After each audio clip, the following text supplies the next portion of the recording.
Welcome to Mad Money. Welcome to Cramer. My friends, I'm just trying to make a little money. My job is not just to entertain, but to explain all this stuff, to teach it to you. So call me 1-800-743-CNBC.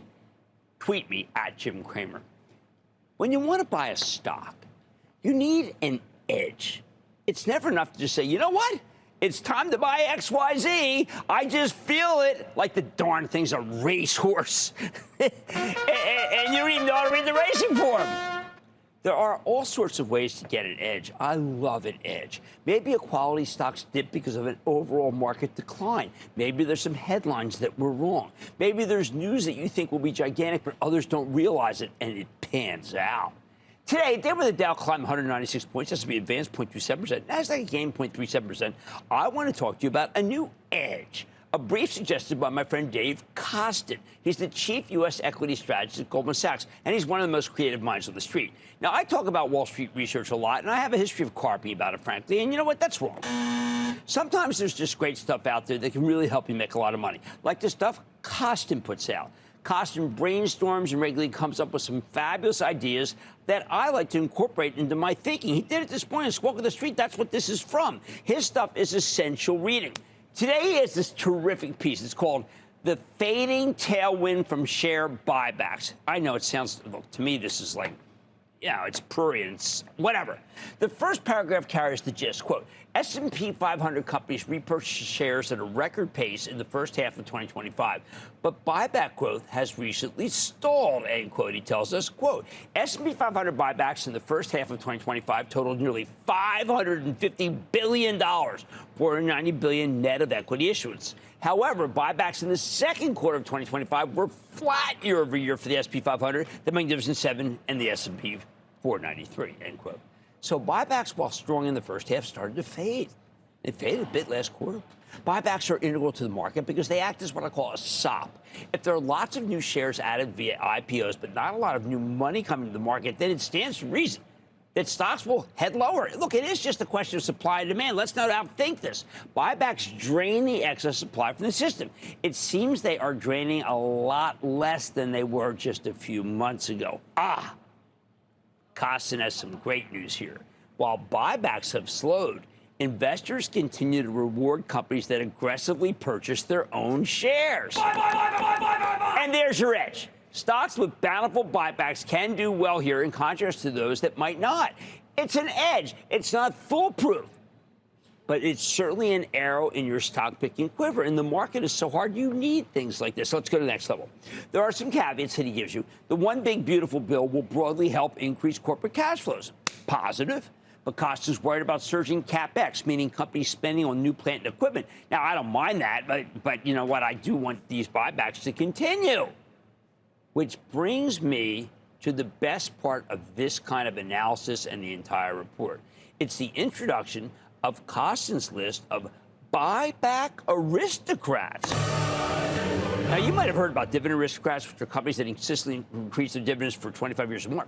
Kostin's buyback aristocrats have reduced their share counts by 1% or more in at least 9 of the past 10 years.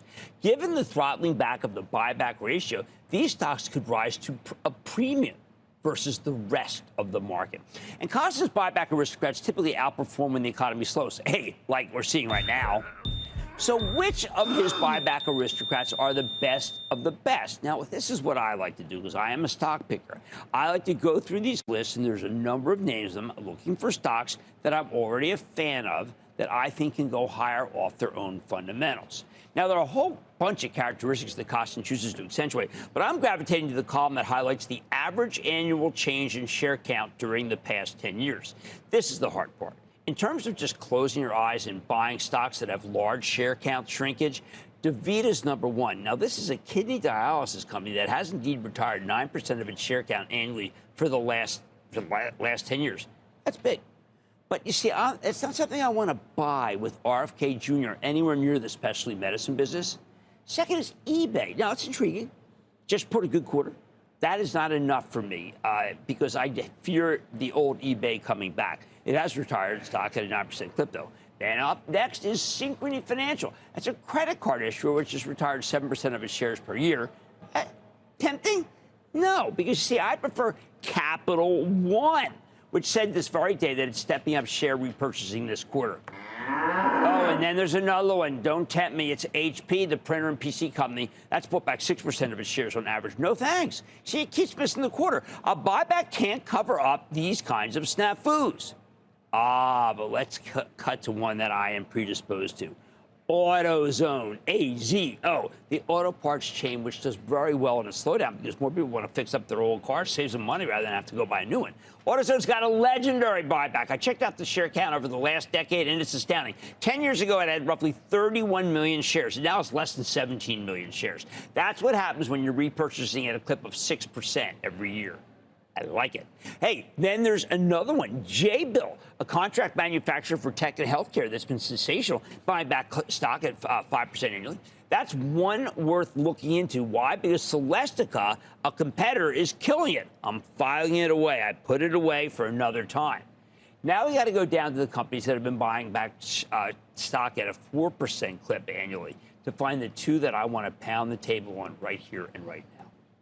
Wells Fargo and Apple.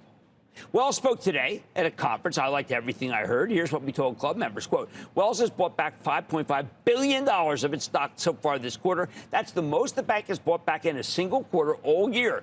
And by the way, that is a huge sign of confidence from CFO Michael Santomassimo, who said that he's seeing green shoots now that the Fed's removed the asset cap penalty on Wells. I'd be a buyer if we didn't already own so much of it for my charitable trust. And I know Charlie Scharf is on tomorrow morning. I want to listen to him. He's the CEO, and he's terrific. Then let's deal with the pachyderm in the room. Let's deal with Apple. All right, here's a company that's addicted to buying back its own stock. It's just a serial repurchaser. Sign that I think that management always thinks the stock is cheap, even if they don't come out and scream that. The timing here for Costin turns out to be impeccable. Better be lucky than good. You know why? Because today happens to be the launch of the new Apple iPhone, the 17. Thinner, better, stronger. The iPhone Air dazzled because of its thinness. There were price increases, not as noteworthy as I thought they'd be. They'll mostly be absorbed by the consumer, or in part because these phones are heavily subsidized by your wireless carrier. You just kind of don't feel it. Now, Apple's stock was down 1.5% today.